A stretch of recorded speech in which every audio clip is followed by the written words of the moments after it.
In what may be the most unorthodox matchup of the 2024 presidential primary campaign to date, Florida governor and GOP presidential candidate Ron DeSantis faced off Thursday night against California Democratic Governor Gavin Newsom, who is not running for president.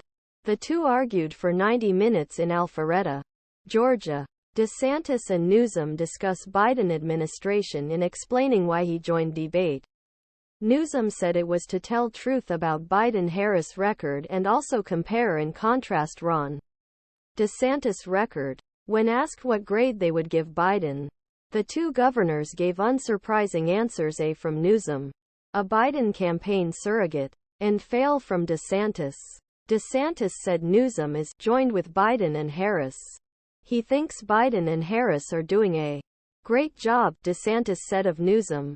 He thinks the economy is running because of his policies towards Americans. But they're not. So what California represents is the Biden-Harris agenda on steroids. Christian MONTERROSA AFP via the two leaders traded sharp criticism over the impact of President Biden's handling of the economy, with DeSantis arguing that his administration has failed to rein in rising inflation, making it difficult for many Americans to afford basic needs like food. Newsom pointed out that inflation dropped to 3.4% and claimed that the Biden administration created more jobs than the last three administrations.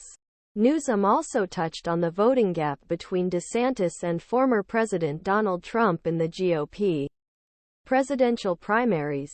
He accused her of using immigrants to play political games and get news and attention. By the way, how's this going for you, Ron? Leading the debate, DeSantis had repeatedly suggested that Newsom was running a shadow campaign to replace Mr. Biden. On the November ballot, Newsom answered no to question of whether he would accept the presidential nomination if Democratic Party asked him to run. I appreciate and respect the job the president is doing. They're just making things up about the shadow campaign, Newsom said. And at one point, DeSantis mispronounced Vice President Kamala Harris' name. Shame on you, Newsom said.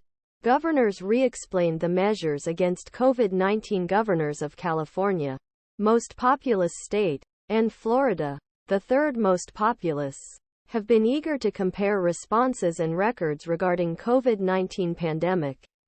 Newsom was one first governors to issue an emergency, stay-at-home, order in March 2020 at beginning pandemic. DeSantis was one first governors to reopen schools in August same year. However, Hannity showed that two states' similar COVID-19 death rates from beginning of pandemic through November. According to data from U.S. Centers for Disease Control and Prevention, Florida has had 253 COVID deaths per 100,000 population, while California has 248 deaths per 100,000. Newsom criticized DeSantis for Florida's high rate, saying DeSantis was escaping reality that tens of thousands of people have and claim